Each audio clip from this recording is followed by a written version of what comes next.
Putting Corvo Attano from Dishonored into the world of Grimm almost feels natural because both settings already deal with hidden worlds living beside ordinary society. The Grimm universe has Wesen hiding among humans. Corvo's world has witches, occult forces, and the mysterious influence of the outsider. Those two mythologies could collide in a really cool way. How Corvo could enter the Grimm world. The cleanest explanation would be the outsider. The outsider likes to drop marked individuals into interesting situations just to see what happens. So imagine this. Corvo finishes the events of Dishonored 1. The outsider decides the game isn't interesting anymore. So he says something like, "You've restored an empire, Corvo, but I wonder how well you would survive in a world where the monsters walk openly. If only you could see them." Then Corvo wakes up somewhere unfamiliar. Portland, right in the territory of Nick Burkhardt. The first meeting with Nick. This would be a great scene. Nick sees Corvo in an alley after Corvo just silently dismantled a group of Wesen criminals. Nick pulls his gun. Corvo turns slowly, mask still on. Nick activates his Grimm sight and expects Corvo to wogue. But nothing happens. Corvo looks completely human. Nick would immediately be suspicious, because Corvo just moved like something far worse than a Wesen. Why Corvo is terrifying in the Grimm universe. Corvo isn't just a skilled fighter. He has abilities that Wesen have never seen. His outsider powers would look almost supernatural even to them. Blink, instant teleportation across rooftops. Dark vision, seeing people through walls. Possession, controlling animals or humans. Devouring swarm, summoning rats. Imagine a bloodbath or reaper trying to attack him, and suddenly Corvo disappears and appears behind them. Even dangerous Wesen like a hexenbeast would realize quickly that this guy is not normal prey. The dynamic with Nick. Nick is a Grimm, a monster hunter. Corvo is basically a supernatural assassin who hunts monsters already. So their relationship would start tense but eventually turn into mutual respect. Nick hunts with duty. Corvo hunts with cold efficiency. Nick would probably say something like, "You kill them without hesitation." And Corvo's answer would be simple, "Where I come from, hesitation gets innocent people killed." The real chaos comes from Wesen realizing Corvo exists. Word spreads fast in the underground. There's a masked killer in Portland. He isn't Grimm, he isn't Wesen, and nobody survives fighting him. That would attract the attention of powerful groups like the Verrat, Black Claw. Both would want to either capture Corvo or eliminate him. The real mystery of the crossover would be this. Can Corvo see Wesen when they wogue? If the outsider wanted to make the situation interesting, he might let Corvo see their true forms, almost like a Grimm. And if that happens, Corvo basically becomes the most dangerous hunter in the Grimm world. And what if this crossover concept explained the origin of the Grimm's supernatural abilities? The idea would be that people marked by the outsider, like Corvo Attano, are the ancestors of the Grimm seen in Grimm. Not literally the same power, but the origin of the bloodline. Here's how that could work in the lore. Imagine centuries ago the outsider marked certain humans. These people gained strange abilities, heightened perception, supernatural awareness, resistance to fear, the ability to perceive hidden things. Sound familiar? That's basically what a Grimm does when they see Wesen wogue. So the idea could be that early void-touched humans started hunting supernatural creatures. Over generations, the raw powers faded, but something remained in the bloodline. The ability to see monsters for what they really are. That becomes the Grimm trait. Why Grimm scare Wesen so much? In the show, Wesen don't just dislike Grimms. They fear them instinctively, almost like an inherited memory. If Grimms descend from outsider-marked hunters, that fear makes sense. Long ago, these hunters weren't just perceptive. They had terrifying abilities like teleportation, time manipulation, possession. Imagine Wesen legends describing those early hunters. Stories like They stepped through shadows. They appeared behind you without a sound. Their eyes saw through walls. Over centuries, the powers fade, but the reputation remains. So when a Wesen sees a Grimm, some ancient instinct says, run. Why Nick is different.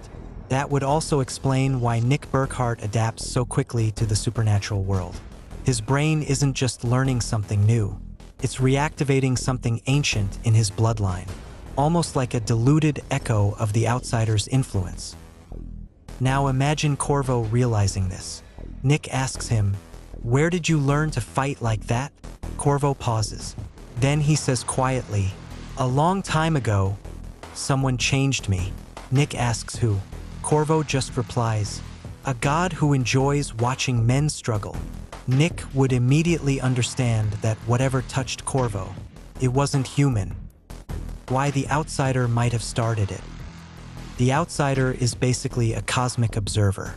Dropping marked individuals into the world and watching the consequences is exactly his thing.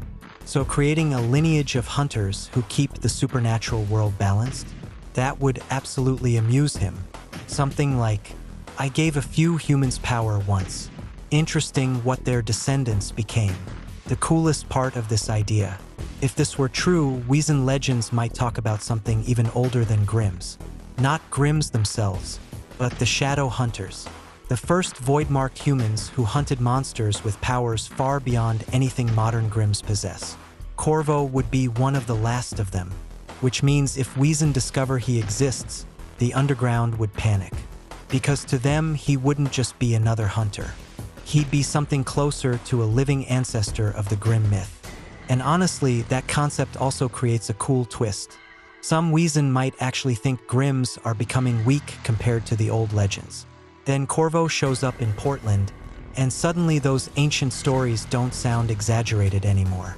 If we follow the idea that Corvo Attano existed long before the modern Grimm bloodlines, and that the Void's touch slowly diluted into what later became the Grimm site, then Corvo's arrival in the world of Grimm would not simply introduce another hunter. It would reintroduce something older than the Grimm tradition itself. To the Wesen underground, Grimms are already feared. A Grimm sees through the disguise, recognizes the monster beneath the human mask, and acts as judge and executioner when necessary.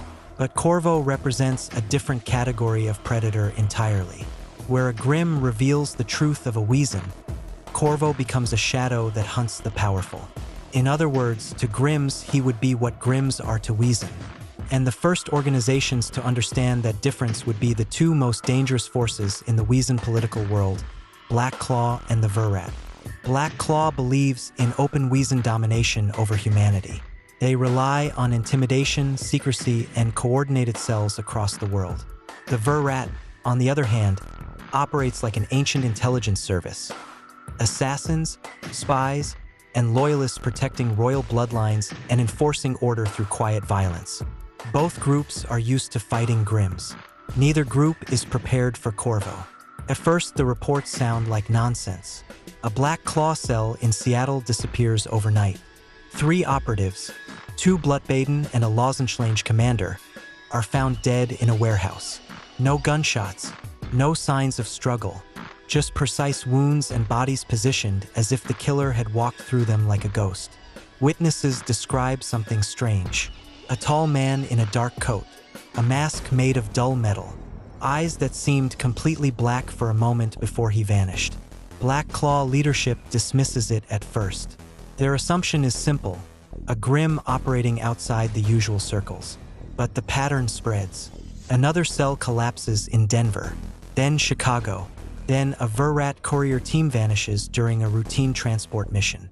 When Verrat investigators examine the scene, they find something unsettling. There are footprints that simply stop.